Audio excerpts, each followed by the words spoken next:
आप सबका मेरे चैनल में स्वागत है। तो प्रीवियस लेक्चर्स में हमने class 6 science NCERT series start की थी, जिसमें से हमने फर्स्ट चैप्टर कंप्लीट कर लिया था और हमने सेकंड चैप्टर भी स्टार्ट कर दिया था, जिसमें हमने बहुत सारी चीजों के बारे में पढ़ा था। विटामिन, कार्बोहाइड्रेट्स, ये सारी चीजों के बारे में पढ़ा था। तो आज हम उस लेक्चर को कंटिन्यू करेंगे और आज के इस लेक्चर वीडियो में हम dietary fibres, water, balance diet, deficiency disease के बारे में कंटिन्यू करेंगे। ओके, तो अब हम बात करेंगे डाइटरी फाइबर्स के बारे में। बेसिकली हम डाइटरी फाइबर्स को रफीज भी कहते हैं और रफीज जो है वो हमें प्लांट से मिलता है, like grains, pulses, fruits, vegetable, ये सारे जो हैं वो रफीज के एग्जाम्पल है। रफीज जो है वो हमारी बॉडी में न्यूट्रिशन नहीं प्रोवाइड करते, बट ये जो है वो बहुत ज्यादा हेल्दी डाइजेशन में सपोर्ट करते हैं। आई होप कि आपको डाइटरी फाइबर्स क्लियर हो गए होंगे। अब हम नेक्स्ट टॉपिक पढ़ेंगे, वाटर। जल ही जीवन है। वाटर जो है वो हमारे लाइफ में बहुत इंपॉर्टेंट है। Without water we can't survive.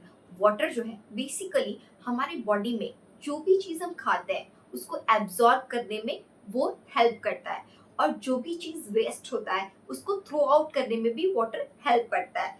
Water help our body to absorb nutrients from food. जो भी हम फूड इनटेक करते हैं उसमें जो भी न्यूट्रिएंट्स होते हैं उसको वाटर जो है वो हेल्प करता है हमारी बॉडी में एब्जॉर्ब करने के लिए, और जो भी चीज थ्रो आउट करने की है in the form of urine और in the form of sweat, वो जो है थ्रो आउट करता है हमारी बॉडी से।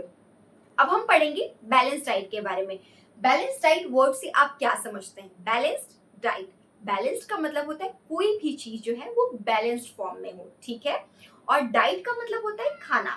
तो खाना जो है एक सही प्रोपोर्शन में हो, सही बैलेंस्ड वे में हो, उसको हम कहते हैं बैलेंस डाइट। इसका मतलब है कि कोई भी चीज बहुत ज्यादा क्वांटिटी में ना हो और कोई भी चीज बहुत कम क्वांटिटी में ना हो, सारी चीजें इक्वल प्रोपोर्शन में हो, उसे हम कहते हैं balance diet. Like vitamin, carbohydrate, proteins, roughage, कोई भी चीज, वाटर, सारी चीजें जो है एक बैलेंस्ड वे में हो। अगर हम उन सारी चीजों को अपने डाइट में इंक्लूड करते हैं उसे हम कहते हैं बैलेंस डाइट। एक हेल्दी बॉडी होने के लिए और एक हेल्दी लाइफस्टाइल जीने के लिए हमें बैलेंस डाइट फूड को इनटेक करना होता है, जिससे कि हम क्या होते हैं बैलेंस्ड वे में हेल्दी लाइफस्टाइल को जीते हैं।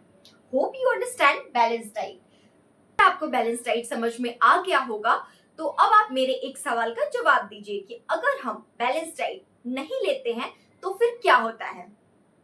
बेसिकली अगर कोई बैलेंस डाइट नहीं लेता है तो वो शिकार हो सकता है माल न्यूट्रिशन का। माल न्यूट्रिशन में क्या होता है कि अगर अंडर रहेगा, इसका मतलब कि कम प्रोपोर्शन में डाइट रहेगा, तो क्या प्रॉब्लम हो सकती है? स्टंटिंग की। अगर छोटे बच्चों में है तो उनकी हाइट जो है वो कम रह जाती है। और अगर ओवर, लाइक आपने एक ही दिन में 20-40 समोसे खा लिए, बर्गर खा लिए, पिज्जा खा लिए, अनहेल्दी डाइट ले लिया, तो क्या हो सकती है? ओबेसिटी, मोटापा हो सकता है। Hope you understand the concept of balance diet. अभी तक हमने dietary fibres, water, balance diet के बारे में पढ़ा था। हमने ये भी पढ़ा था कि अगर कोई बैलेंस डाइट नहीं लेता है तो उसे माल न्यूट्रिशन होता है, और माल न्यूट्रिशन में अंडर में स्टंटिंग होती है और ओवर में ओबेसिटी होती है। अब हम देखेंगे डिफिशियंसी डिजीज़ के बारे में। हम देखेंगे कि विटामिन या मिनरल की डिफिशियंसी से कौन कौन से डिसऑर्डर्स होते हैं।